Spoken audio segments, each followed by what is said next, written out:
Dapur Sehat Roja, meracik makanan lezat menjadi sehat. Kesembuhan itu binillah, kata izin Allah Subhanahu wa taala. Bismillahirrahmanirrahim. Assalamualaikum warahmatullahi wabarakatuh. Alhamdulillah wassalatu wassalamu ala Rasulillah wa ala alihi washabbihi wa man wala amma ba'd. Kaum muslimin rahimani wa rahimakumullah, para pendengar dan pemirsa Roja dimanapun Anda berada. Alhamdulillah, kita panjatkan segala puji syukur kita kepada Allah Subhanahu wa taala yang telah melimpahkan kurnia-Nya kepada kita, berikan kita kesempatan, kesehatan, sehingga di kesempatan kali ini kita dipertemukan kembali oleh Allah Subhanahu wa taala. Salam serta salam semoga selalu senantiasa ya Allah curahkan kepada junjungan kita Nabi besar Muhammad sallallahu alaihi wasallam, kepada para keluarganya, kepada para sahabatnya, kepada para tabi'in, tabi'ut tabi'in dan seluruh pengikut-pengikutnya yang senantiasa istiqomah di dalam menapaki sunnahnya hingga di yaumul kiamah. Dan adapun kemudian daripada itu, kembali kita bertemu di Dapur Sehat Roja untuk memberikan tips seputar penanggulangan, penanganan, pencegahan penyakit atau tindakan kuratif ataupun tindakan rehabilitatif terhadap penyakit. Dan pada kesempatan kali ini kita hendak membicarakan tentang permasalahan gangguan jantung dan stroke. Ini sebenarnya saling berkaitan. Gangguan serangan jantung ini dikarenakan biasanya ada beberapa hal dari pola penyakit. Bisa dikarenakan panas jantung berlebih, bisa dikarenakan astenia atau lemahnya energi vital jantung, ya, dikarenakan kelelahan, dan juga bisa dikarenakan banyaknya pikiran dan kelelahan yang berlebihan, kelelahan dua hal ya, fisik maupun mental. Maka hal ini juga akan bisa mengakibatkan jantung menjadi lemah dan banyak hal yang menyebabkan yang demikian itu. Di antaranya pola hidup, pola makan, pola pikir. Dan kalau kita mencermati apa yang disabdakan oleh Nabi SAW yang di hadis tersebut dicantumkan di dalam hadis Arba'in An-Nawawi, hadis yang hadis ini adalah hadis yang dicantumkan oleh Imam Nawawi yang menyebutkan hadis yang ke-6 yang menyebutkan tentang bahwasanya dalam tubuh kita ada segumpal daging, ada mudghah. Yang faidah salat jazil kullu kalau dia baik-baik semua, faidah fasadat jazil kullu kalau dia rusak-rusak semua. Wahia kalau dia adalah kolbu. Dan yang dimaksud kolbu di sini adalah yang ada di dada. Qulubul lati fi sudur. Dan terkadang kerusakan ini akan menyebabkan kerusakan yang lainnya, ya. Terjadi penambahan ketika kolbu terjadi kerusakan pada kolbu. Di samping itu juga kerusakan kolbu juga kan merembet ke hal-hal yang lainnya. Panasnya kolbu, pecahnya pembuluh darah, lemahnya energi vital kita. Ini saling berkaitan erat. Ya, maka menjaga jantung ini sangat diupayakan ya. Dan jantung itu memiliki sifat yang panas, bahkan kata Abu Hurairah, dia merupakan sumber panas. Karena dia sumber panas, maka dia tidak suka dengan hal-hal yang panas.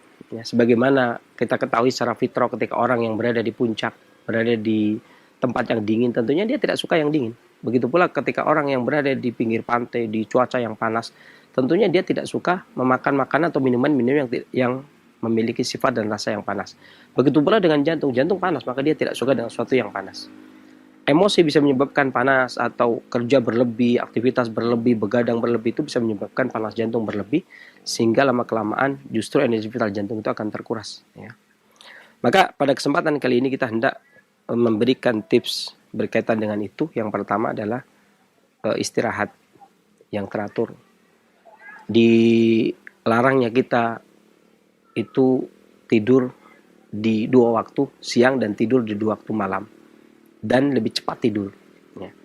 Ya, ini kita dianjurkan tidur sehabis isya, tetapi kita dilarang tidur setelah matahari tertenggelam sampai isya. Kita tidak boleh tidur. Akan tapi tidur itu sehabis isya. Ini memiliki tujuan untuk memasok energi vital jantung lebih bagus.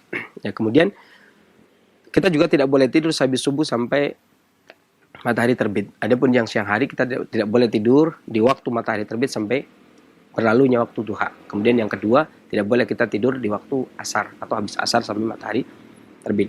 Itu semua juga akan mengganggu aktivitas energi vital kita, menguras energi vital kita, menguras energi jantung kita. Ini yang pertama. Adapun tip yang kedua adalah kita sudah menyiapkan ada 2 bahan di sini, ya. Saya siap-siapkan. Di antaranya adalah anggur dan susu. ya ini susu kedelai. Di mana anggur ini sebagaimana yang sering saya sebutkan, dan bagi yang ingin lebih luas pembahasan tentang anggur bisa menengok di website Roja tentang khasiat dan manfaat anggur. Di mana anggur ini memiliki rasa yang manis, dan manis ini memiliki dua karakter, yakni karakter haroro dan karakter rutubah. Persis seperti karakter manusia. Manusia punya dua unsur, yakni haroro dan rutubah. Artinya dia memberikan tonik haroro, memberikan tonik rutubah. Esensinya akan bisa menguatkan jantung. Kemudian yang kedua adalah susu kedelai. Dan susu kedelai itu juga bisa digunakan untuk menguatkan jantung, mencegah setelah terjadinya serangan jantung. Dan bukan cuma itu. Dua bahan ini juga biasa digunakan dan diresepkan pada orang yang stroke, pasca stroke ya, atau tindakan kuratif pada stroke, pengobatan pada stroke, ataupun pencegahan pada stroke. Jadi bukan cuma untuk serangan jantung, tapi juga digunakan buat stroke. Tentunya stroke yang dimaksud adalah stroke dikarenakan pecahnya pembuluh darah. Karena rutubah itu digunakan untuk digunakan untuk regenerasi sel dan revitalisasi sel. Di samping itu orang-orang yang stroke itu biasanya ingatannya terganggu, maka anggur itu termasuk obat yang bisa digunakan untuk mencerdaskan. Ya. Kemudian juga dia juga merupakan stamina. Ya, manisnya menguatkan energi vital dan menambah darah juga, maka bisa digunakan untuk meningkatkan stamina. Nah, meskipun cuma dua bahan ini, maka bisa digunakan untuk stroke, menjaga jantung dan meningkatkan stamina. Adapun caranya, ya kita mulai saja. Bisa kita anggur sekitar 15 butir. Kemudian dan biasanya kalau untuk gangguan jantung saya suka anggur itu sama bijinya. Kalau untuk gangguan jantung. Kemudian susu kedelai. Ya. Bagi yang menginginkan ditambah dengan air, maka juga bisa ditambah dengan air. Ya, tapi kalau tidak pun nggak masalah. Ini lebih kental rasanya. Ya.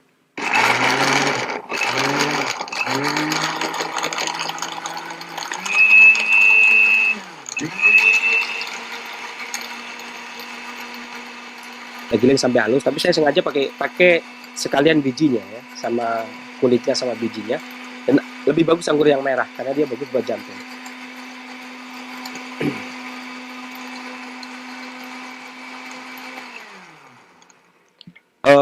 Kalau digunakan, kita hendak ditujukan untuk meningkatkan stamina, maka bagus ditambah dengan madu. Orang Asia, ya ini orang seperti kita yang hidup di daerah Katulistiwa, ini dosis madunya sekitar 1 sampai 3 sendok makan. Bahkan ada yang mengatakan boleh kita menggunakan madu sekitar 100 ml sampai atau cc ya, 100 cc sampai 200 cc. Itu masih bisa digunakan. Kita gunakan sekitar 1 sendok lebih. Sebenarnya madu itu sesuai selera dan bisa juga dituangkan saat setelah mau minum, itu juga boleh. Ya.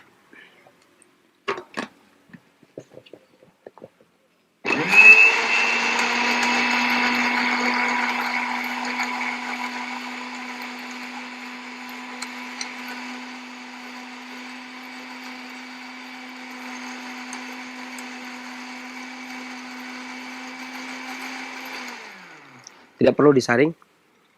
Ini tadi gelas susu, tidak perlu disaring, maka kita sudah bisa manfaatkan langsung.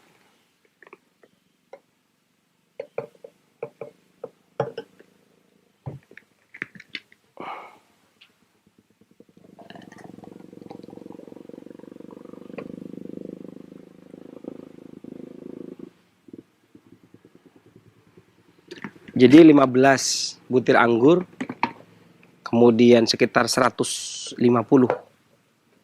cc susu kedelai, ya. Ini cukup pas untuk ukuran 1 gelas. Ini bisa diminum di waktu jam penguatan limpa, organ limpa, ya, ini antara jam 7 sampai jam 9.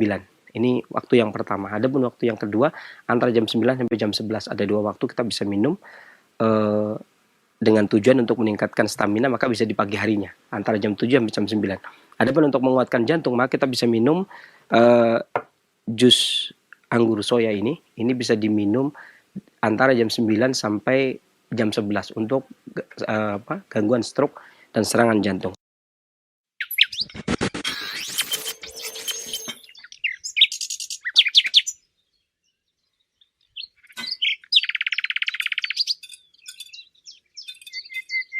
Demikian mudah-mudahan tips kita kali ini bermanfaat dan bisa dipraktekkan ya. Demikian apa yang bisa saya sampaikan, mudah-mudahan bermanfaat. Bila taufiq wal hidayah, alhamdulillah rabbil alamin. Wassalamualaikum warahmatullahi wabarakatuh. Dapur Sehat Roja, meracik makanan lezat menjadi sehat. Kesembuhan itu biidznillah, atas izin Allah Subhanahu wa taala. Bismillah, Assalamualaikum warahmatullahi wabarakatuh. Alhamdulillah, hamdan katsiran thayyiban mubarakan fi kama yuhibbu rabbuna wa yardah. Asyhadu an la ilaha illallah wahdahu la syarika lah wa asyhadu anna Muhammadan abduhu wa rasuluh la nabiyya ba'da ma ba'd. Khotbah selama azakumullah para pendengar Radio Roja dan pemirsa Roja TV dimanapun Anda bisa menyimak siaran kami. Apa kabar Anda di kesempatan Rabu pagi menjelang siang ini? Semoga harapan sehat selalu buat Anda beserta keluarga, dan tentunya semoga Anda semua dalam penjagaan dan perlindungan Allah Subhanahu wa taala. Amin ya rabbal alamin.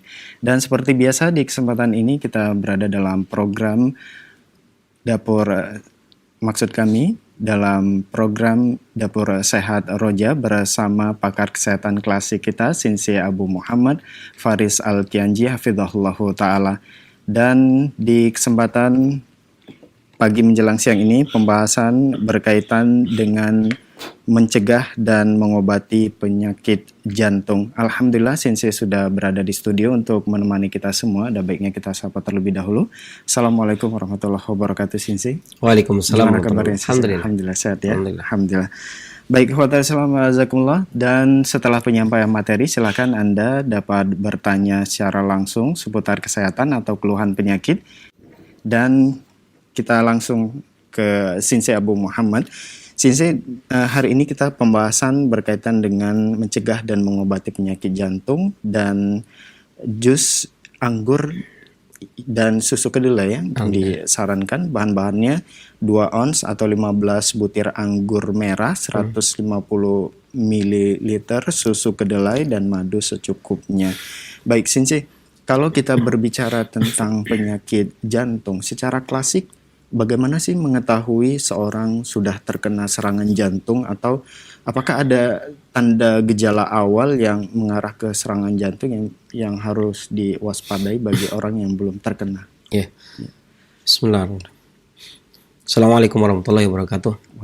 Alhamdulillah wassalatu wassalamu ala Rasulillah wa ala alihi washabbihi wa man wala amma ba'd. Kaum muslimin rahimani wa rahimakumullah, para pendengar dan pencinta Roja di mana Anda berada. Kita panjatkan segala puji syukur kita kepada Allah Subhanahu wa taala yang telah melimpahkan kurnia-Nya kepada kita, memberikan kepada kita kesempatan, kesehatan sehingga hari ini kita dipertemukan kembali oleh Allah Subhanahu wa taala. Dan pertanyaan yang bagus dalam pembahasan ini, ya terima kasih kepada saudara saya Supri. Berkaitan dengan jantung secara klasik sebagaimana disebutkan oleh Imam Ibnu Qayyim di dalam Miftah Darus Sa'adah, bahwasanya kalbu ya, jantung ini sebenarnya dulu kolbu ini dulu diterjemahkan kalbu. Nggak ada penerjem, kalau zaman Melayu kuno itu diterjemahkan dengan kalbu. Nggak ada ya penerjemah itu jantung atau penerjemahan itu hati. Itu di belakangan ini kemudian barulah terjadi perubahan bahasa dari terjemahan kalbu, maka masih tersisa kan penerjemahan kalbu itu di dalam kalbu gitu kan ya, masih tersisa terjemahan kalbu. Kemudian setelah masuknya pengaruh asing ya, penjajahan Belanda masuk, kemudian juga bahasa sudah semakin berkembang, anatomi, barulah kemudian jantung masuk, ada terjemahan jantung. Terkadang kalbu ini kolbu yang diterjemahkan dengan kalbu pada waktu itu, kemudian terkadang diterjemahkan sebagai hati, ada yang menerjemahkan sebagai hati. Padahal qulubul lati fi sudur, kolbu itu adanya di dada. Jadi kalau diterjemahkan dengan hati, padahal hati itu di perut ya, wilayah perut, sementara dia berada di dada. Dan lagi ada yang menerjemahkan juga jantung, tapi jantung itu kan sebesar segini ya. Sementara Imam Ibnu Utsaimin dan Imam Ibnu Athar ini masuk Nawawi Sohir, Nawawi Junior, di muridnya Imam Nawawi, yang mengatakan ketika menjelaskan di Arba'in An-Nawawi yang ke-6 yang disebutkan tentang jantung itu yang namanya kalbu itu sebesar mudghah, dan mudghah itu adalah sebesar daging yang langsung bisa dimasukkan ke mulut kemudian dikunyah. Jadi kalau diterjemahkan jantung sebenarnya juga terlalu gede, terjemahkan ke hati letaknya nggak pas. Ya, makanya yang paling pas terjemahan adalah kalbu ya. Tetapi kita bukan berarti kita melenceng dari terjemahan, tetapi menerjemahkan sebagaimana pemahaman masyarakat hari ini. Ini gitu ya. Kalbu adalah raja yang mengatur dan mengomandoi semua organ, kata Imam Al-Qayyim.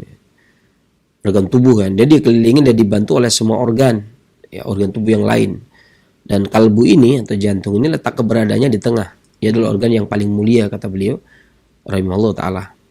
Dan ia adalah inti kehidupan, sumber ruh dan sumber insting, serta ia adalah sumber akal, sumber ilmu, keberanian, kedermawanan, itu ya.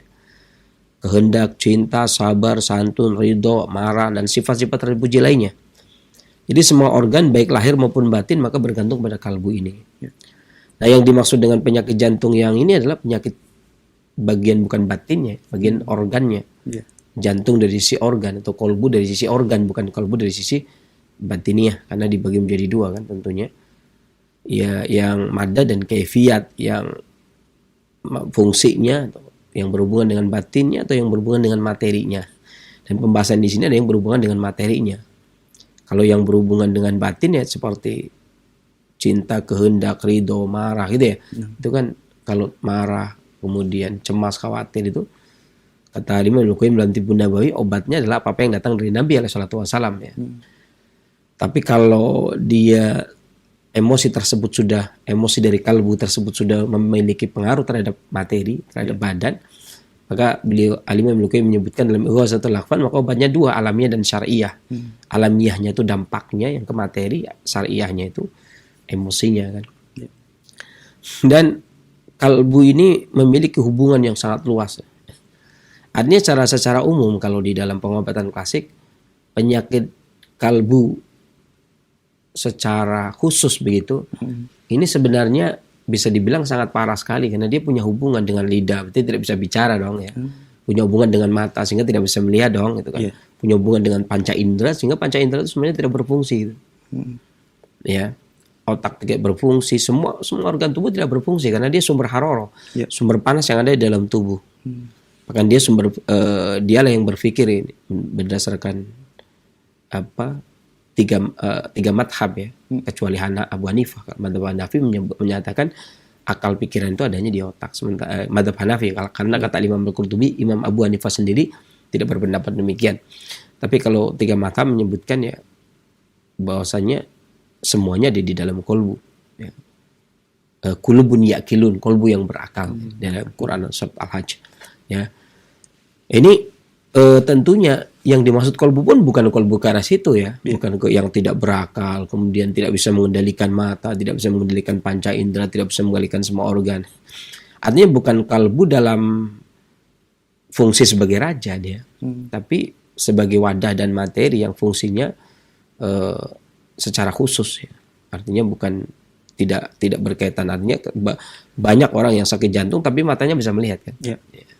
Artinya panca indera masih bisa digunakan. Tentunya ini yang dimaksud adalah fungsi dari sisi lain ya, dari sisi dia sendiri atau urusan materi kalbu itu, materi jantung itu sendiri. Makanya tidak dikatakan kepada kalbu ya, sehingga orang tidak sakit jantung. Kalau jantung dimaksud adalah kalbu, berarti kan manusia yang tidak berperasaan gitu ya. Ya kan, tidak punya kolbu gitu ya. Maka obatnya kolbun salim gitu ya. Jadi itu bukan ke arah situ, tetapi yang dimaksud ya seperti fungsi jantung terhadap darah, terhadap satu sisi ya. Karena jantung juga memiliki 24 jaringan untuk mengatur mata. Kalau satunya putus, kata Imam Al-Qayyim, itu buta. Ini punya pengaruh. Jadi bukan jantung ke mata atau bukan jantung ke organ lain, memimpin ke organ lain. Atau jantung yang kekurangan pemanasan sehingga dia tidak bisa mengirim makanan harorah ke dalam perut kemudian mencerna makanan, sehingga sakit jantung dalam arti tidak punya harorah sehingga makanan tidak tercerna. Bukan itu juga, tapi jantung yang kaitannya dengan darah. Maka ada beberapa hal di sini, sebenarnya banyak sekali, waktunya juga nggak cukup. Saya akan sebutkan hanya beberapa pola penyakit yang berkaitan dengan jantung yang secara klasik ya. Secara klasik terkadang ada penyakit jantung itu dikarenakan ya mungkin orang awam, orang luar bilang jantung koroner ya. Tapi dalam pengobatan klasik ada istilah bisa jadi penyakit jantung itu disebabkan karena pola penyakit jantung dan adanya pembekuan darah. Adapun ciri-cirinya sesak di dada, sakit punggung yang kronis, ya, pinggang ya. Jantung ginjal tidak harmonis, sakit pinggang yang kronis, tangan dan kaki dingin karena pemanasan jantung tidak bisa sampai ke 4 alat gerak. Kemudian dadanya selainnya sesak, kemudian terkadang nyeri juga seperti tusuk-tusuk. Ya, kemudian raut wajahnya pucat dikarenakan adanya bekuan darah sehingga darah mandek di suatu tempat tidak bisa naik ke muka ya. Raut wajahnya pucat, dadanya berdebar, keringatnya berlebih karena jantung tidak bisa mempertahankan keringat. Kemudian nafsu makan juga kurang karena kan banyak tumpukan yang tidak bisa terurai, nafasnya pendek. Ya, ini namanya pola penyakit jantung dikarenakan adanya pembekuan darah di area jantung. Maka biasanya pengobatan yang bagus adalah dengan cara membuyarkan dan menghangatkan jantung kembali. Ya, menambah haroro kemudian membuyarkan sehingga melancarkan sirkulasi bekuan darah yang ada di jantung. Biasanya makanan yang bagus diantaranya asparagus, telur ayam, kemudian sotong, ya cumi juga boleh, daging bebek, kemudian telur bebek, jamur putih, tiram, ya, kemudian royal jelly, kemudian hati ayam. Ini atau kalau ini makanan ya, makanan obatnya. Kalau biasanya kalau obat yang digunakan dalam bentuk minuman biasanya jahe. Karena dia membuyarkan ya, kemudian memperlancar kembali. Karena tujuannya adalah membuyarkan bekuan darah kemudian memperlancar kembali seperti jahe lah, kencur lah gitu ya diantaranya. Kemudian ini kalau dari sisi obat ya. Kalau dari sisi jus tadi yang seperti kita bahas tadi. Kemudian yang kedua adalah dikarenakan sakit jantung dikarenakan sindrom kesesakan energi. Artinya energi vital ini nggak bisa lancar ya. Dan pembekuan darah yang terus menerus sehingga energi vital pun mandek bersama dengan darah tersebut. Adapun gangguan gejala yang muncul biasanya adalah adanya pembengkakan pada lambung ya. Adanya pembengkakan pada lambung, kemudian nyeri dada yang mempengaruhi punggung. Lambungnya, artinya perutnya membengkak, kemudian dadanya, bukan cuma perutnya saja tapi dadanya juga nyeri sampai ke punggung, biasanya begitu. Kemudian juga seringnya ya seperti tertusuk-tusuk dari dada kemudian tembus ke punggung, dadanya nyesek. Atau ada kalanya ada penyakit hati dikarenakan adanya bekuan darah, kemudian suka mendesah, gitu kan, gitu suka mendesah. Kemudian bengkak di perut yang berada di daerah yang sama, nafasnya pendek atau terkadang bisa terjadi luka. Dan ini prinsip pengobatannya adalah ya sama, menguatkan energi vital, kemudian membuyarkan mengatasi bekuan darah. Ya. Tapi makanan-makanan ya selain jus tadi, minuman yang dikonsumsi, maka makanan-makanan yang dikonsumsi diantaranya tambahan selain jus maka ada daging sapi, kemudian buah ceri gitu ya. Sampai ceri Jawa mana? Kersen ya. Nah, itu juga bisa. Kemudian sarang burung. Kalau sarang burung itu orang kayanya. Kalau orang yang di bawah kaya ya burung pipit lah ya. Kemudian juga ayam, kemudian air kelapa bersama dengan dagingnya, kemudian kurma, tahu, kemudian juga daging angsa, ya, kemudian daging kambing. Daging angsa sudah susah dicari. Ya. Daging kambing ini karena untuk membiarkan bekuan darah dan mengaktifkan kembali energi vital. Ini nangka juga boleh, bagus. Kemudian labu siam, ubi jalar, kurma merah dan kurma hitam, kemudian juga beras disangrai kemudian dimakan. Kemudian gula batu, kalau menggunakan selain madu bisa menggunakan juga gula batu atau gula merah. Kemudian jamur kancing, kemudian juga kacang merah, ya.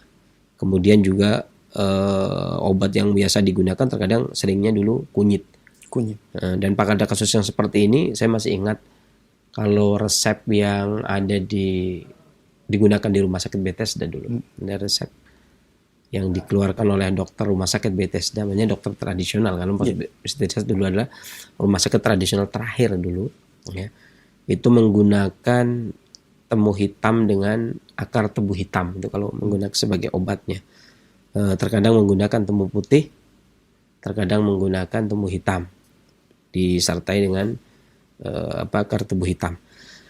Selain itu juga menggunakan kunyit, ya, gula merah, kemudian terong, ya, kemudian juga kedelai hitam, kepiting, kemudian butir padi yang digiling, pepaya dan kunyit. Ini dikarenakan penyakit jantung, dikarenakan sindrom stagnasi energi vital dan bekuan darah. Darah beku, energi juga tidak jalan.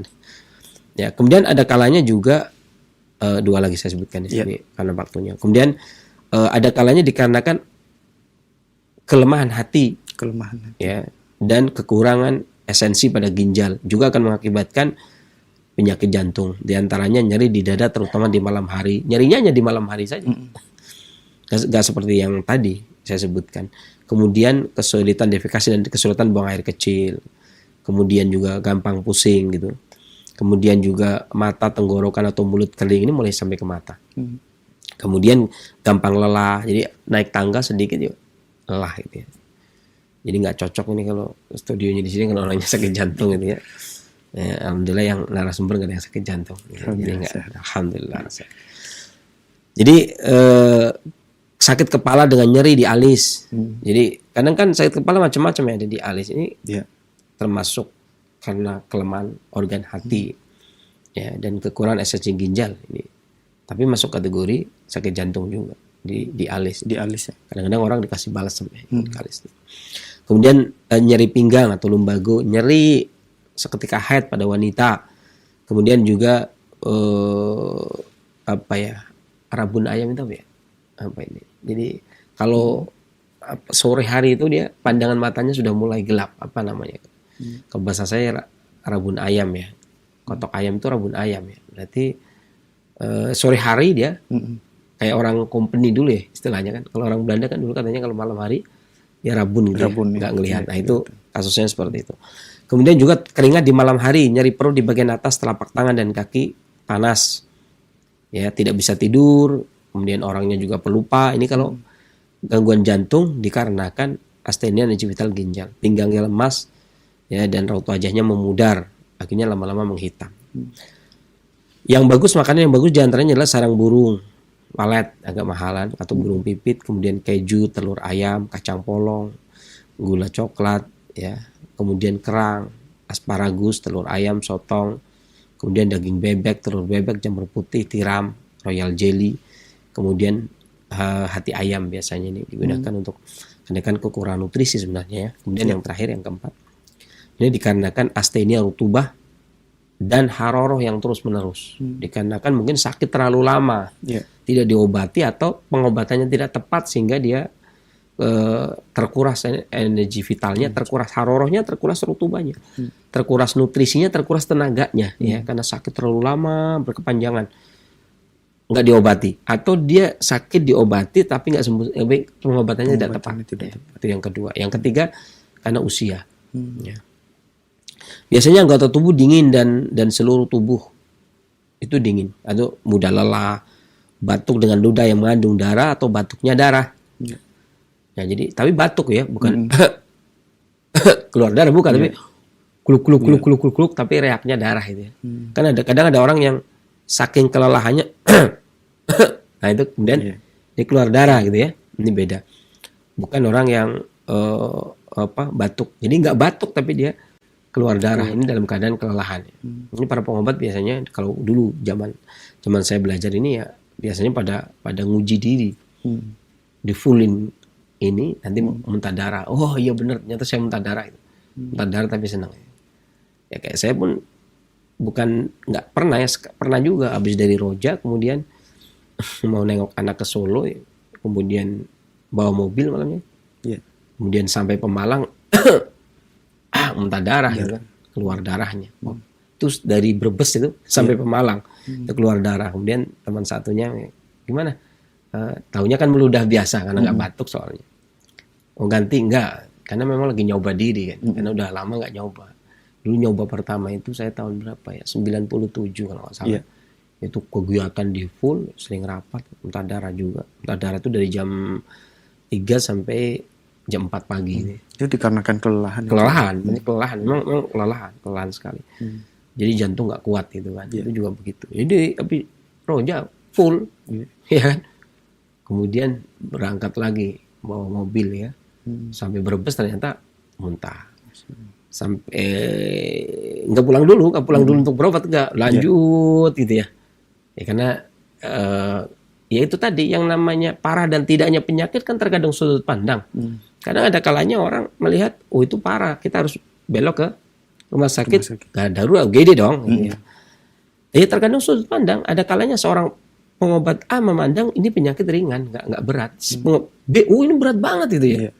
Ya kan saya tahu kan, saya tahu diri saya sendiri. Alhamdulillah. Lanjut. Saya masih bisa bawa mobil sampai Pemalang, perlu digantikan sampai Solo. Saya sengaja nggak mampir ke ibu biar tidak minum obat dulu. Sampai Solo kemudian masih muntah darah tuh di hotel, masih muntah darah. Saya muternya harusnya kan balik lagi tuh. Saya muternya lewat Cilacap, Purwokerto. Sengaja selagi kan. Masih muntah darah di Purwokerto, baru pulang ke Pemalang. Kemudian ke ibu. Ya saya rencananya kalau masih muntah darah di Pemalang, gelombang tidak besar, angin tidak kencang, saya mau berendam. Karena obatnya kan bisa berendam. Kemudian berendam di waktu menjelang terbit matahari itu berendam 15 menit. Setelah matahari terbit kemudian jalan-jalan 15 menit, jadi 30 menit ya lebih kurang.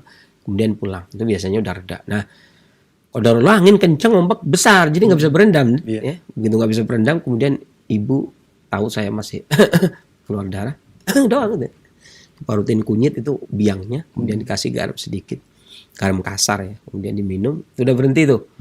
Malam harinya minum lah ya, datang minum, malam hari minum, besok paginya mau berendam nggak ada lagi, minum lagi 3 kali nih ya, pagi, siang, pagi, malam, pagi lagi. Itu udah selesai, siangnya udah balik ke Bekasi lagi, udah nggak keluar lagi gitu ya. Jadi ini sudut pandang. Ya, ada kalanya itu kan berat itu ya. Keliling udah muntah darahnya banyak, bukan sedikit. Ini kasus artinya kelelahan ya. Astenia rutubah terus menerus, energi vital itu diporsir gitu ya. Kelelahan terus menerus. Kemudian astenia rutubah yang terus menerus, maka akan bisa mengakibatkan seperti itu. Jadi jangan dikira. Ada yang mengatakan, oh, kalau begitu Sensei nggak pernah sakit. Iya nggak juga. Kita juga kadang-kadang menguji tubuh, kadang-kadang.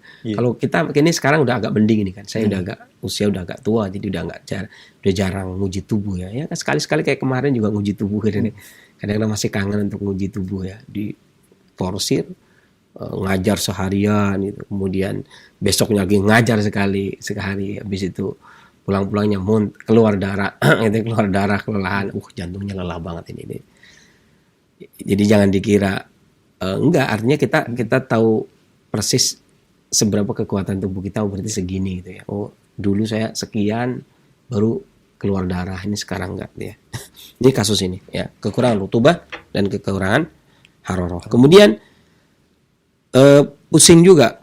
Baik, ada enggak mesti pusing ya, tapi terkadang ada yang pusing, ada yang tidak, buang air kecilnya secara frekuen artinya. Kemudian energi vitalnya rendah, nyeri di jantung. Tapi ada ini nggak semua keluhan itu dirasakan ya, ada yang nyeri, ada yang tidak. Kemudian berdebar, keringat dengan rasa panas di tubuh yang mudah dipicu oleh aktivitas fisik. Kemudian kurang selera makan, jiwanya lemah. Ya. Jiwanya lemah itu ya udahlah, gitu ya. Maksudnya bukan jiwa rapuh bunuh diri, bukan. Kadang udahlah, masa bodoh, kan gitu ya. Udah biarin lah, pasrah apa ya? Bukan tawakal, kayaknya pasrah kayaknya ya. Kemudian telinganya berdenging, tapi nggak mesti, ini seperti ini nggak mesti, artinya nggak semua keluhan itu, kadang-kadang satu saja, batuknya keluar darah saja, atau lelah saja, atau pusing saja, telinga berdenging saja gitu ya. Jiwanya lemah saja ya, terlalu lelah untuk berbicara, ngomong terus saja lelah karena dia aktivitasnya berlebih. Atau jiwa yang bahkan termasuk jiwa yang lemah juga ada. Terkadang sendirian, kekurangan berat badan menurun, kurus jadinya ya. Jadi kalau orang mau diet gitu aja lah ya. Forsir, lemes, bentar darah dia kurus itu ya. Terbangun di malam hari karena sakit. Ya, kemudian ini obatnya ini sebenarnya makanan selain jus tadi ya. Iya. Ini makanannya sebenarnya daging sapi, Daging sapi. kemudian cherry. Kalau ini sekarang gampang ya, rendang. Kemudian sarang burung ini bagi yang kaya ya. Kalau yang kayak kita ini ya daging burung pipit itu udah cukup. Burung puyuh lah ya. Ayam ya, kemudian daging kambing. Daging kambing itu bagus juga tuh. Lebih cepat sekali. Nangka, labu siam, ubi jalar. Ini saya biasanya kayak gitu tuh. Kalau lagi saya 2006 juga masih ingat tuh. Jadi dari Jatinegara naik jembatan, begitu turun langsung gloyer, nabrak orang kan. Lemas juga ini saya. Terus dicek darahnya juga rendah sekali. Ini berarti jantung karena darah kan. Deg-degan, gampang deg-degan saat itu juga. Akhirnya makan daging kambing sama minum jahe, minum segar stamina, penyegar stamina maksudnya. Ada jahenya. Kemudian diminum, ya. Kemudian makan sate kambing, udah normal lagi. Ketika cek ke puskesmas untuk syarat pendaftaran STPT, surat terdaftar pengobat tradisional, itu begitu dicek normal lagi. Dari 100 paling sate kambing berapa sama minum jahe 1 gelas langsung 120 gitu, langsung normal. Itu begitu. Kemudian ini daging kambing itu cepat ya. Nangka, labu siam, ubi jalar juga bisa, kurma merah dan kurma hitam, beras, gula batu. Berasnya tapi disangrai ya. Kemudian jamur kancing, kemudian kacang merah, ya. Kemudian juga kalau obat ada kunyit, makanan ditambah dengan asparagus, sotong, telur ayam, telur bebek, jamur putih, hati ayam, anggur, ya, anggur. Kalau ikan pulo ini, ya jadi kayak ikan selar gitu ya, sejenis-jenis ikan selar gontor. Nggak tahu kalau di sini kalau orang di Jakarta bilang selar gontor. Kemudian tiram. Selar gontor itu adalah selar yang kecil tapi ada garis putihnya. Putih, garis kuning. Di tengahnya itu ada garis kuningnya, ininya siripnya juga kuning. Itu namanya ikan selar gontor. Ini nggak tahu sekarang masih ada apa enggak, dulu masih banyak orang nyari ikan itu. Kemudian tiram, susunya susu kambing atau susu sapi tapi yang murni ya. Kemudian daging sapi, kerang darah, ini baru keluar juga. Kerang darah atau kemudian lengkeng. Artinya makanannya karena tadi kan dibilang astenia rutubah, kekurangan nutrisi kan. Astenia energi ya dipupuk dengan rutubah ya, dengan nutrisi. Kekurangan nutrisi ditumpuk dengan nutrisi juga. Artinya makanan-makanan aja. Makanya makanannya paling banyak. Ini kalau dalam pandangan klasik itu lebih kurang seperti itu. Ya, kita tidak waktunya juga kita sebutkan 4 poin diantaranya pembahasan penyakit jantung dari sisi pengobatan klasik itu demikian. Baik Sensei, jazakallah khairan atas penjelasannya. Dan tadi di video awal kita juga mendengar bahwasannya gangguan jantung dan stroke ini saling berkaitan ya Sensei. Sebenarnya bagaimana hubungan antara kedua penyakit ini Sensei? Apakah seseorang pada saat terkena gangguan jantung dia otomatis terkena stroke juga atau bagaimana? Seringnya kan berkaitan dengan darah. Misalkan contohnya ada kalanya pecahnya pembuluh darah. Dalam pengobatan klasik ini jantung itu mengendalikan darah. Kalau sampai dengan pembuluh darah, kalau sampai ada pembuluh darah yang pecah ya kan, ibarat kata tugas-tugasan lah ya. Ibaratnya tugas si A nyapu lantai, tugas si B bersihkan kamar mandi. Kalau meskipun OB itu ada 10 ya, tapi yang petugas kamar mandi itu kan mesti yang disalahin kan. Loh ini kamar mandinya kok kotor gitu kan. Meskipun bisa jadi yang ngepel juga ikut gitu ya, atau komandannya juga ikut, tapi ya yang spesialis itu kan yang disalahkan. Dalam pengobatan klasik jantung itu mengendalikan pembuluh darah. Kalau sampai pecahnya pembuluh darah yang mengakibatkan stroke kan berarti jantung yang akan disalahkan ya.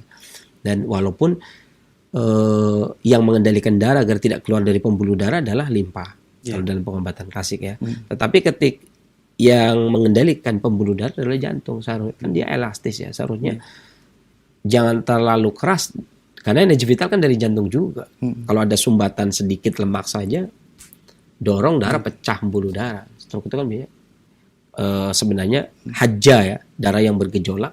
Makanya kan kata Imam Ibnu Qayyim, adam idah haja, keluarkan darah manakala dia bergejolak.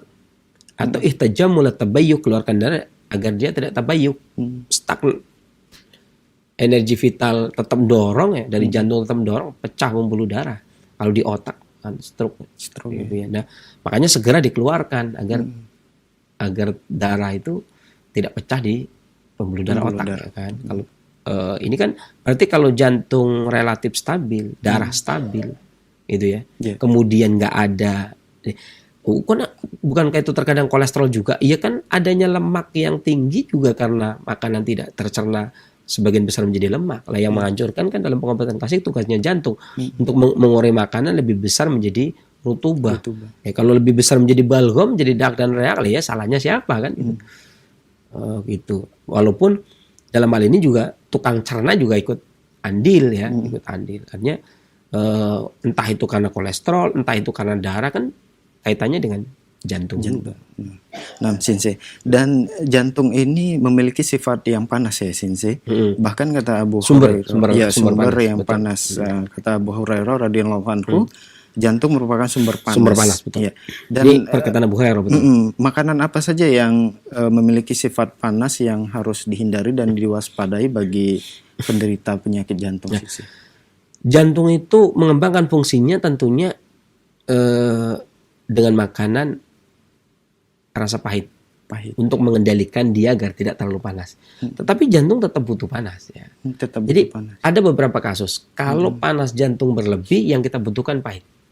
Karena pahit itu mendinginkan. Yeah. Ya. Makanya ya hampir semua obat pahit ya itu biasanya digunakan untuk stroke, untuk jantung koroner juga. Makanya saya katakan temu putih, pahit, temu hitam, sambiloto, brotowali, obat jantung ya. Pegagan. Ya, jadi beberapa obat yang pahit seperti brotowali, sambiloto itu sering ditujukan ke arah jantung karena jantung mengembangkan fungsinya dengan makanan yang rasa pahit. Ya. Tapi bukan tonik ya, tapi kalau untuk tonik tentunya dia sifatnya panas. Kalau dia lemah dari sisi panasnya dia ditonik, diberikan yang panas. Ketika kurang panas ya, contoh kurang panas kan gampang seperti makan tidak tercerna gitu ya. Kemudian lemah letih lesu, ya wajahnya pucat gitu ya. Itu juga masuk kategori apa? Jantung kekurangan panas gitu ya. Lemah letih lesu, nyesek, wajah pucat itu kan jantung kekurangan panas. Nah, ya itu obatnya panas seperti kata tadi, kekurangan energi, kelelahan gitu ya. Itu kan obatnya ditambah panas gitu. Sate kan panas. Tapi ketika kasus stroke jantung panas berlebih, maka obatnya yang dingin. Ya. Dingin yang paling dingin adalah yang pahit. Rasa dingin, rasa pahit adalah dingin yang tingkatan paling tinggi. Ya, makanya untuk mempercepat biasanya kan bisa pakai yang pahit. Kan terkadang juga orang darah tinggi aja terkadang juga suruh makan mentimun. Padahal dia tidak pahit, tapi kan dinginnya memiliki dingin yang bagus. Nah, Sensei. Dan kemudian salah satu cara untuk mengatasi dan mengobati penyakit jantung, tipsnya tadi adalah istirahat yang teratur ya, Sensei, seperti tidur sehabis isya. Dan apakah seseorang yang istirahat kurang atau yang tidak teratur ini berisiko terhadap gangguan serangan jantung yang besar? Kelelahan, betul. Kelelahan ini. Dan kelelahan seperti itu artinya saya sukanya kalau saya suka cerita itu kalau artinya walaupun saya melihat pengalaman orang, tapi saya suka melihat pengalaman saya sendiri. Saya juga pernah dulu di Lengkong, Mertasinga itu tahun berapa, 94. Tahun 94 ini masih pelajar gitu ya, masih pelajar pengobatan. Jadi anak padepokan. Kalau dulu namanya kalau di pelajar agama kan namanya pesantren ya. Kalau bicara pelajar pengobatan namanya padepokan. Di pelajar padepokan. Itu tahun 94 itu di Lengkong Mertasinga. Saya ya itu di pinggir pantai itu sampai jam 3 pagi itu. Sampai jam 3 pagi. Itu udah ada kena serangan jantung. Kena serangan jantung kemudian. Tapi ya memang dasar teman-teman ya kalau jadi ketika dicek itu masih taraf ringan tuh biasanya cuma diketawain, nggak ditolongin gitu ya. Tolong itu baru jam berapa ya? Jam 7 kalau nggak salah. Jam 7. Dan saya baru enakan tuh jam 9. Itu udah kayak mau mati bener itu. Dan itu memang kelelahan ya, karena kelelahan. Ya katanya sih kalau sudah terserang nggak pernah terserang lagi gitu ya. Tapi yang namanya penyakit kan kita nggak tahu kan. Allah turunkan penyakit, Allah turunkan obatnya kan. Hak Allah, hak prerogatif Allah ya. Serangan berkali-kali juga ya. biasa gitu. Kadang-kadang ada orang yang serangan juga berkali-kali gitu kan. Nah, jadi secara umum ya salah satu pemicunya adalah kelelahan karena jantung yang lemah keserang. Walaupun ada yang bilang kalau serangan jantung itu kan orang umum mengatakan angin duduk ya. Iya, angin duduk. Angin duduk dan itu karena kelelahan. Nah, Sensei jazakallah khairan atas penjelasannya dan kita buka tanya jawab ya Sensei. Baik, ikhwatal Islam azakumullah. Silahkan bagi Anda yang ingin bertanya secara langsung seputar kesehatan atau keluhan penyakit. Halo. Assalamualaikum. Waalaikumsalam warahmatullahi wabarakatuh. Dengan siapa di mana? Dengan Ilham Junaid di Palopo. Pak Ilham Junaid ya? Iya. Di Palopo, silakan. Iya, saya ingin bertanya, Sensei. Ya. Terus, saya sakit mah. Sakit mah. Keluhan saya sakit mah. Sudah lama. Dan saya batuk sekarang dan pinggang belakang saya sering sakit. Ya, itu Yang dirasakan apa, Pak? Iya. yang dirasakan saat ini apa saja, Pak?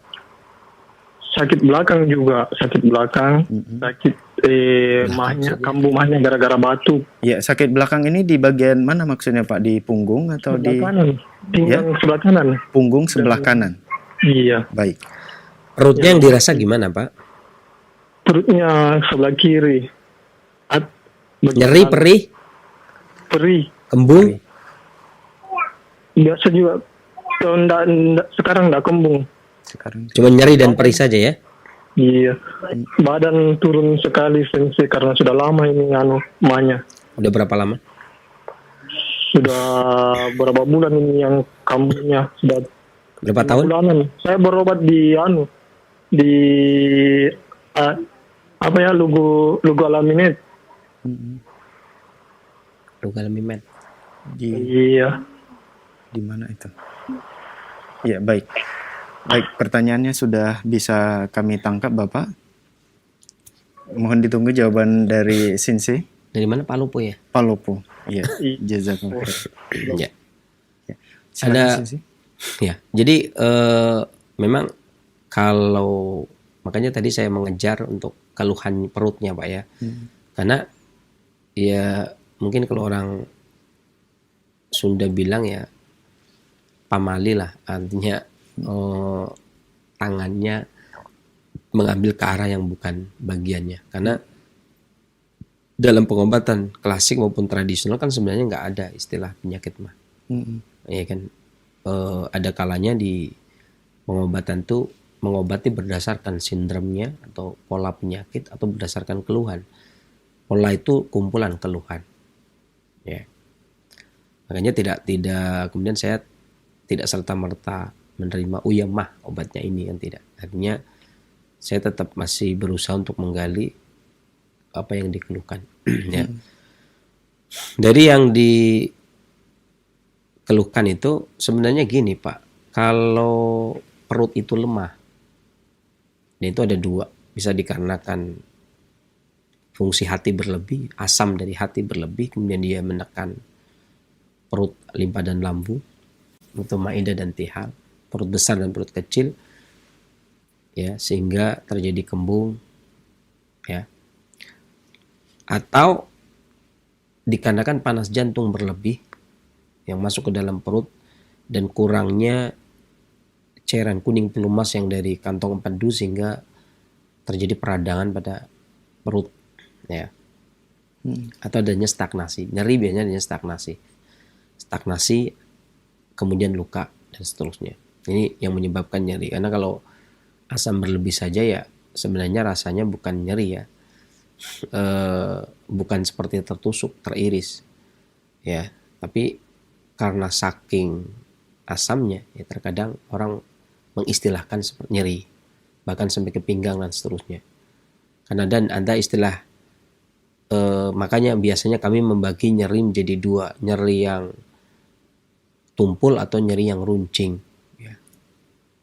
Dalam hal ini kami udah cukup lah. Kemudian kalau mengatakan nyeri di sebelah mana, Bapak bisa menggunakan salah satu di antara yang saya sebutkan. Di antaranya boleh menggunakan temu kunci, boleh menggunakan kunyit. Kalau Bapak menggunakan temu kunci 1 jengkal, kemudian direbus dengan air sekitar 2 gelas air.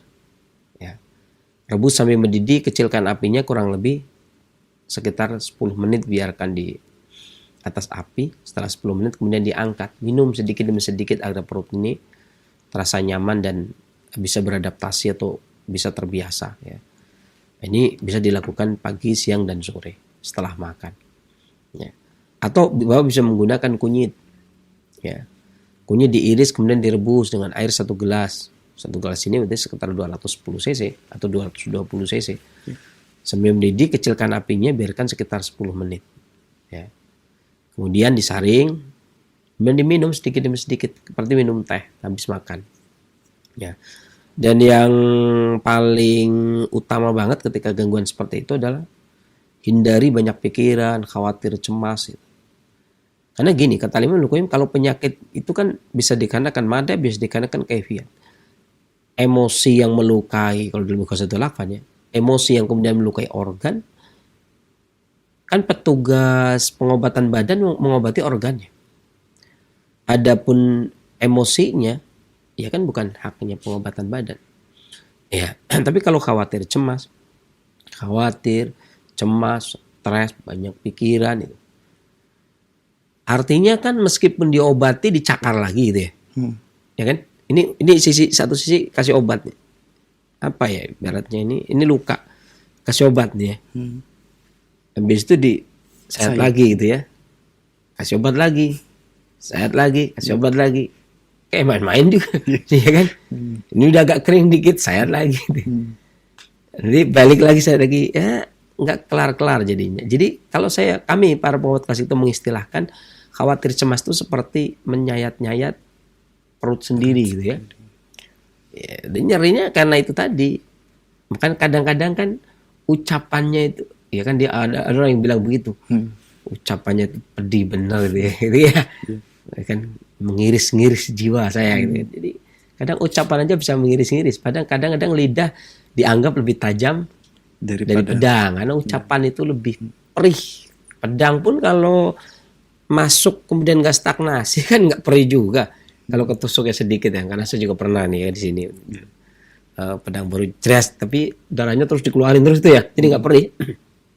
Orang lihat ya perih karena ngucur kan. Terus habis itu baru dihentikan karena darah itu sendiri kan lengket. Itu juga nggak perih gitu, walaupun dia ngucur, nyocos itu nggak perih. Ya. Tapi kalau dia setak mandek ya perih gitu.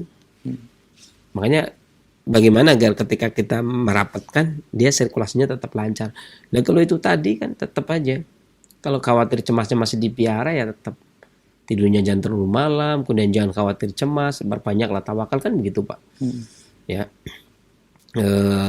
Kalau berobat tadi ya di Lugu Alami apa tadi? Med. Iya. Nggak tahu saya. Saya juga nggak tahu. Memang Lugu Alam itu dulu di brand yang dibikin oleh saya dan itu ada hakinya, hak patennya. Tetapi beberapa banyak yang menggunakan Lugu Alami ya. Sudah banyak yang menggunakan Lugu Alami, makanya saya sendiri juga sudah tidak menggunakan lagi gitu ya. Karena memang hakinya di saya. Saya udah diurus untuk haki ya, di haki. Jadi memang hak saya, cuman beberapa orang itu sudah menggunakan Lugu Alami. Bukan 1, 2, 3, 4, 5, 6, 7, 8, 9, 10 gitu ya. Sudah sangat banyak, makanya akhirnya biasanya Lugu Alami yang di Lugu Alami itu sudah saya belum menarik lagi, belum menarik kembali Lugu Alami jadi milik saya sepenuhnya gitu ya. Karena memang secara nama kalau di hak paten itu memang nama itu milik saya, termasuk yayasannya juga Yayasan Lugu Alami Klasik Indonesian Medicine itu punya saya. Cuman dikarenakan banyak sekali yang menggunakan ya, kemudian saya sudah nggak menggunakan Lugu Alami itu dari tahun kayak 4 tahun, udah lama banget saya tidak menggunakan itu. Ya, sudah berapa tahun. Ya, udah tahunan ya. Sudah nggak menggunakan. 2000 berapa? 13 apa 2015. Pokoknya 5 tahun lebih lah ya. Makanya ya apapun itu yang jelas kalau memang Bapak itu minum obat saja tapi khawatir cemas, saya bukan menyalahkan Lugu Alaminya ya. Bisa jadi Bapak harusnya komunikasi kembali ke tim pengobatannya gitu ya. Ke tim pengobatannya itu kemudian dikomunikasikan kembali, sakit saya masih begini gitu, kemudian diceritakan. Karena pada hakikatnya sama kok. Karena bukan berarti kesembuhan itu dari saya atau dari lugu alami manapun atau dari kedokteran barat manapun, tapi kesembuhan itu dari Allah Subhanahu wa taala. Maka lakukan pendekatan dengan pengobat secara intens ya. Apa itu lugu alami, mungkin entah itu murid saya terus ada kaitannya ya. Ini juga nasihat, kalau memang itu murid saya kan itu sebuah nasihat agar lebih mendekati ketika buka pengobatan online. Mungkin ini online kan, karena Palopo nggak ada lugu alami di Palopo. Mungkin ini online. Kalau online itu kan berarti nggak ketemu ya. Kalau nggak ketemu maka saya anjurkan ya harus ada pendekatan. Semualah yang menggunakan lugu alami online harus ada pendekatan, mengetahui betul ya. Jangan cuman foto lidah saja ya, tetapi usahakan, karena itu juga ya, mungkin masih ada keterkaitan dengan saya, jadi saya masih punya hak negur kan. Selama masih ada menggunakan kalimat lugu alami, maka saya boleh menegur ya. Artinya lebih intan lagi mendekati ke pasien ya, sampai tahu betul kasusnya. Karena pasien yang tidak turut campur, pengobat yang ahli, ini merupakan bagian dari upaya untuk keberhasilan di dalam pengobatan ya, dan sembuh tentunya dari Allah Subhanahu wa taala. Dan saya lebih cenderung kepada Bapak itu banyak-banyaklah mendekati kajian untuk melepaskan diri dari kekhawatiran dan kecemasan. Demikian, mudah-mudahan Allah angkat penyakitnya dan bermanfaat bagi para pendengar pemirsa yang lainnya. Selanjutnya. Nah, jazakallah khairan Sensei atas jawaban yang telah disampaikan. Demikian untuk Bapak yang telah bertanya, Pak Ilham di Palopo. Ikhwatal Islam Azakumullah, masih kami buka kesempatan bagi Anda yang ingin bertanya secara langsung seputar kesehatan atau keluhan penyakit. Halo. Halo. Ya, Assalamualaikum. Waalaikumsalam. Dengan Bapak siapa di mana? Bapak Edi Suprapto. Mohon maaf Bapak, sebelum dilanjutkan terlebih dahulu dikecilkan volume televisi atau radionya. Iya. Ya. Sudah. Ya. Sudah? Halo. Ya, silakan. Dengan Bapak siapa di mana? Bapak Edi Suprapto di Edi. Pekanbaru, Pak. Iya, silakan Bapak. Oh, jauh banget Pak ya. Mau nanya, anak saya ini dulu mula-mulanya jatuh dari kereta. Kereta maksudnya motor ya Pak? Kereta api Pak? Apa motor? Enggak, kereta Sepeda motor ya? sepeda motor. Baik. Kemudian Bapak?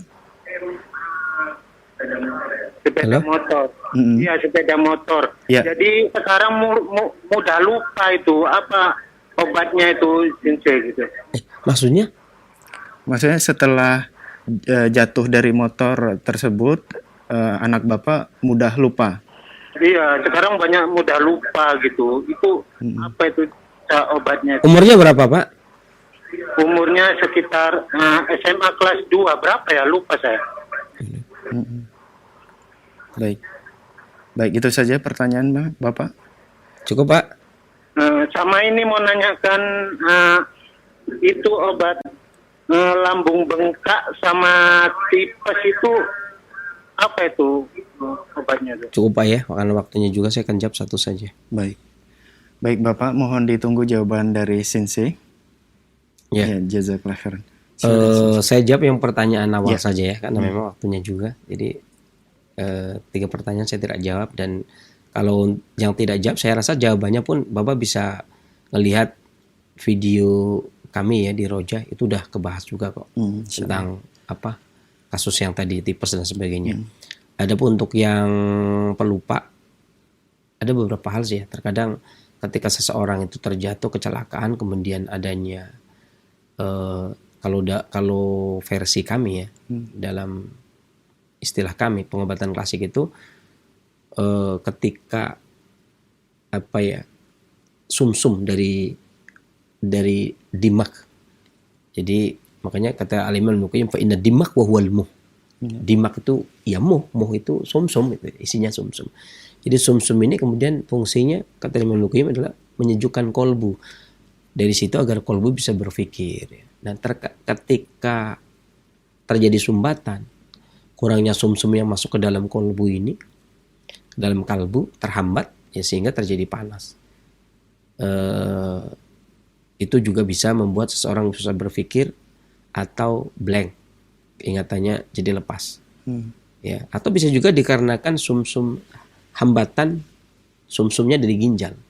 Ketika seorang terjatuh, ada benturan, sumsum tulang terhambat, di mana esensi sumsum yang seharusnya dari kilya ke dukhar, tulang punggung dari dukhar ke dimak, ya, muh yang dari dukhar kemudian ke dimak, dari otak ya, kemudian itu ke jantung, itu juga bisa jadi pasokan dari dukhar dari tulang punggung bisa jadi, ya, karena benturan, ya. Dan beberapa bahan obat yang digunakan tentunya tonik biasanya. Bapak kalau orang Pekanbaru ya, itu seringnya menggunakan pagago kalau orang Pekanbaru, itu pegagan bahasa Indonesianya, itu bahasa Melayu pagago. Ini bisa ambil satu genggam anaknya yang menderita, kemudian direbus ya sampai mendidih, atau kalau bisa dijemur sampai kering, kemudian gunakan menjadi teh. 1 sendok teh diseduh, tiap hari diminum pagi sore. Ya, atau bisa juga menggunakan temulawak, 1 jari anaknya, 1 ibu jari anaknya, kemudian direbus sampai mendidih saja, kemudian saring, kemudian diminum, ditambah dengan madu.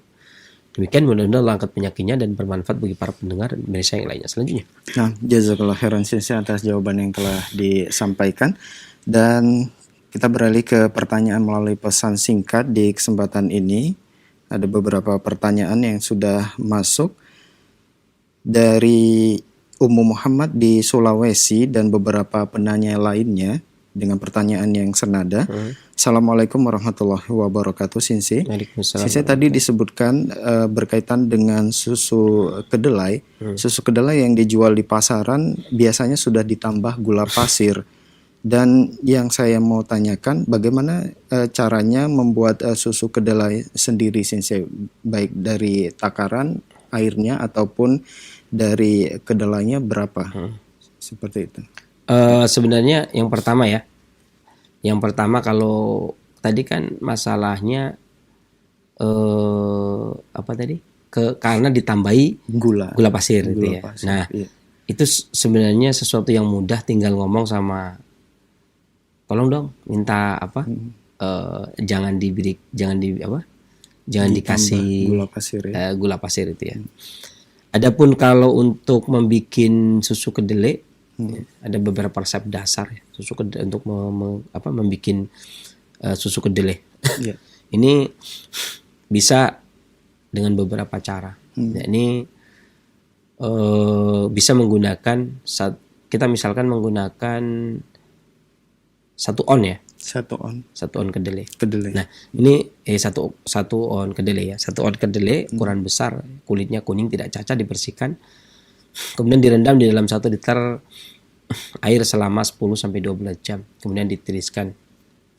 Ya, ini pengolahan kedelai ya. Pengolahan kedelai. Kemudian untuk menghilangkan bau langu, kedelai direbus dengan air bersih ya sampai mendidih selama 10 menit. Kemudian setelah dingin, kulit arinya dikupas lalu dicuci dengan air mengalir. Setelah bersih, digiling di blender dengan menambahkan sedikit air panas. Tambahkan air sampai 1 liter. Tadi posisinya sudah berkurang, biar 1 liter kembali. Kemudian rebus kembali sambil diaduk sampai mendidih selama lebih kurang 10 sampai 15 menit. Selagi hangat, bubur kedelai ini disaring dan diperas dengan kain kasa yang bersih untuk mendapatkan susunya. Dan boleh ditambah apa saja sesuai selera, madu lah, garam lah, ya. Itu boleh. Ya, ini yang pertama. Atau yang kedua, boleh menggunakan 1,5 kilo ya, 1,5 kilo kedelai. Kemudian rendam selama 5 sampai 6 jam hingga volumenya mekar menjadi 2 kali lipat. Kemudian cuci, bilas dengan air dengan air mengalir ya, sekitar 2 sampai 3 kali, lalu tiriskan. Kemudian dihaluskan dengan blender dan menambahkan air panas sebanyak 2 liter atau 5 sampai 8 kali volume kedelai yang telah mekar tadi. Dan makin sedikit air ditambahkan, berarti makin pekat susunya atau gizinya makin bagus. Dan disaring, setelah itu saring bubur kedelai tersebut dengan ikan kasa dan rebus susu kedelai ini sampai mendidih. Ini ada 2 cara tadi. Pertama rebus awal, ini rebus akhir. Aduk selama direbus agar tidak membentuk langit susu, kadang-kadang membentuk langit. Dan susu kedelai ini bisa disimpan dalam wadah tertutup atau di lemari es ya. Itu selama 2 hari. Itu demikian. Nah, jazakallah khairan Sensei atas jawaban yang telah disampaikan. Dan pertanyaan selanjutnya masih dari pesan singkat kembali dari Ummu Alif di Jakarta. Assalamualaikum warahmatullahi wabarakatuh Sensei. Waalaikumsalam. Sensei, ibu saya ada penyumbatan jantung dan terkena stroke 3 bulan yang lalu. Tangan dan kaki sebelah kiri tidak bisa digerakkan. Ramuan apa yang harus dikonsumsi Sensei? Ya. Syukur. Jus tadi yang kita berikan dari awal, ya, yang lagi kita bahas itu sebagai konsumsinya jus tadi. Adapun sebagai tambahan, ibu bisa menggunakan temu hitam 1 ibu jari, kemudian direbus dengan air 1 gelas sampai mendidih. Ya. Kemudian setelah itu diangkat, kemudian boleh ditambah dengan madu. Saring bagi 2, minum pagi dan sore. Mudah-mudahan angkat penyakitnya dan bermanfaat bagi para pendengar dan pemirsa yang lainnya selanjutnya. Baik, jazakallah khairan Sensei atas jawaban yang telah disampaikan. Dan masih melalui pesan singkat kembali ada pertanyaan dari pendengar kita. Sensei, saya mau bertanya mengenai obat herbal apa yang bagus untuk sakit ambeien bagian dalam. Dan sekarang saya lagi mengalami ambeien dalam kalau BAB darah keluar. Iya. Syukur. Jadi ada 2 ya, nanti kalau keluar darah atau kalau tidak keluar darah. Karena kalau keluar darah ini berarti darahnya bergejolak. Haja. Ya. Kalau darah keluar maka bisa menggunakan kangkung dengan akar, seakar-akarnya. Ya. 1 ikat kangkung seakar-akarnya, kemudian direbus dengan air 1 gelas sampai mendidih, kecilkan apinya sekitar 10 menit, saring kemudian diminum. Lakukan pagi dan sore. Adapun kalau tidak keluar darah maka bisa menggunakan lendir lidah buaya 1 sendok makan, dimakan pagi dan sore. Ya, demikian. Mudah-mudahan angkat penyakitnya dan bermanfaat bagi para pendengar dan pemirsa yang lainnya. Baik, jazakallah khairan Sensei atas jawaban yang telah disampaikan. Dan untuk pertanyaan terakhir kami coba angkat di line telepon. Halo. Assalamualaikum. Waalaikumsalam. Dengan Bapak siapa di mana? Dari Agus ini Pak, dari Riau. Pak Agus di Riau. Iya Baik, betul Pak. sebelum dilanjutkan Pak Agus, mohon dikecilkan terlebih dahulu volume televisi atau radionya. Oke, bentar-bentar Pak ya. Iya. Volume televisi atau radionya. Oke, bentar-bentar Pak ya. Baik. Iya. Kalau Oke, sudah gimana, Pak? silakan. Udah jelas? Ya, silakan Bapak. Oh ya, ini mau Assalamualaikum Dede. Waalaikumsalam warahmatullahi wabarakatuh. Mau nanya ini Pak. Orang rumah saya ini sudah bukan mengandung, gimana lebih bilang itu, ada gejala penyakit gula sama orang rumah ini. Udah kadang-kadang kalau lagi Ini orang rumah itu siapa, Pak? Orang rumah maksudnya istri Bapak ya? Istri saya maksudnya Iya. Pak. Oh, Saya. istri orang rumah ya. Jadi kadang-kadang kalau dia pas naik dia gulanya itu kadang-kadang mau nyampe 448 sekian dia Pak Ustaz, Pak. 448 Pertanyaannya, untuk Pak? gulanya ya. Jadi pertanyaan gimana solusinya Pak untuk bisa mengurangi kadar gulanya itu kalau tiba-tiba naik gitu dia gitu Pak. Keluhannya apa, Pak? Dia kadang-kadang jam 8, jam 9 pagi itu timbul ngantuk dia Pak. Terus? Jadi itu aja sebenarnya keluhan dari kabit itu, keduanya itu pada itu merasa lemas, kurang bertenaga. Keluhannya ngantuk saja. Udah cukup? Udah itu aja Pak. Baik Bapak, mohon Oke, ditunggu yo. jawaban dari Sensei Bapak. Ya. Oke, Assalamualaikum warahmatullahi wabarakatuh. Waalaikumsalam warahmatullahi wabarakatuh. Jadi makanya tadi walaupun secara umum ya ada juga maksudnya pengobatan diabetes mellitus atau gula ya, naiknya gula darah. Karena kalau Bapak menanyakan nominal angka, maka pengobatannya ya ke yang menggunakan angka ya. Iya. Yang menggunakan ukuran angka itu yang menggunakan komputerisasi. Itu ya dokter ya. Iya. Kalau untuk menurunkan dari nilai sekian ke sekian ya harusnya dokter ya.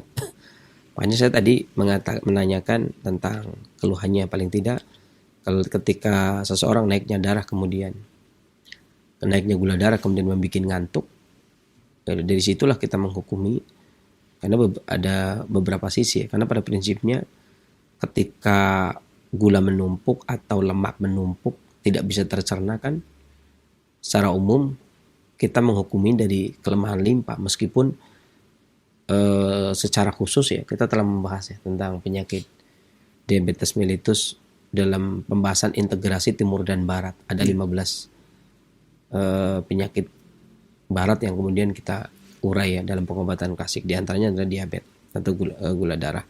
Dan dulu saya sempat menyebutkan bisa jadi dikarenakan paru-paru panas, bisa jadi dikarenakan perut panas, bisa jadi dikarenakan astenia ginjal ya, dan macam-macam banyak hal. Dan diantaranya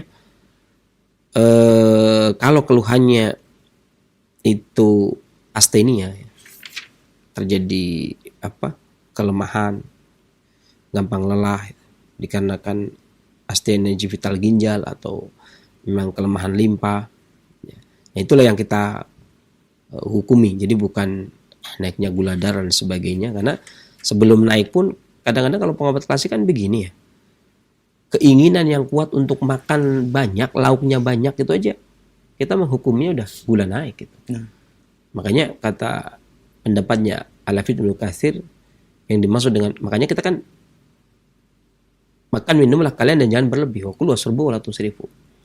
Kata Al-Hafidz Ibnu Katsir yang dimaksud israf berlebih adalah inna minas sarafi an ta'kula kulla mastahaita.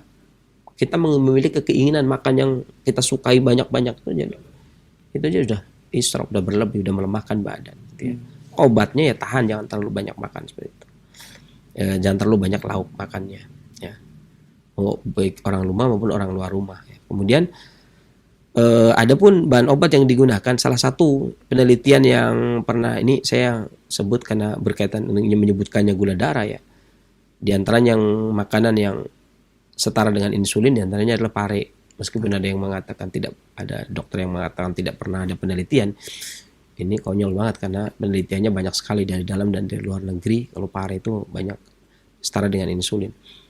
Ya, mau diakui mau tidak diakui, maka yang meneliti bukan dokter tapi farmasi. Ya, satu. Kemudian bisa juga dengan biji kurma atau bisa juga dengan biji alpukat atau daun salam, banyak hal. Daun salam juga bisa 3 lembar, yang paling gampang apalah 3 lembar daun salam kemudian diseduh, yang kering biasanya ya, seduh dengan air kemudian diminum, lakukan pagi dan sore. Ya, tapi ya itu tadi inna minas sarafi an takula kulla mastahata.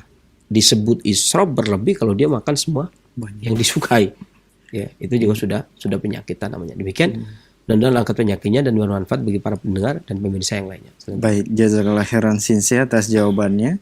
Dan pertanyaan dari Pak Agus di Riau, pertanyaan terakhir di kesempatan ini sebagai iktitam atau penutup, Sinse silakan. Sengaja kalau masalah anggur kemarin sudah saya sampaikan.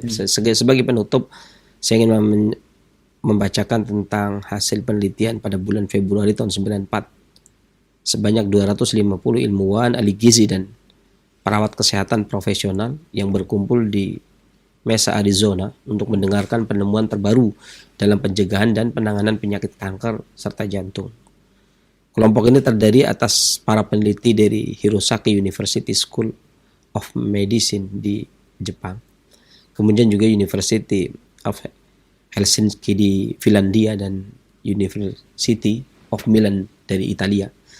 Mereka bergabung dengan rekan-rekan yang seprofesi dari organisasi-organisasi peneliti utama, yakni Amerika Serikat juga, ya termasuk National Cancer Institute dan Harvard School, terkenal ya Harvard ya, of Public Health, yang mereka menyatakan bahwasanya hasil penelitian kedelai termasuk obat yang mencegah jantung dan kanker.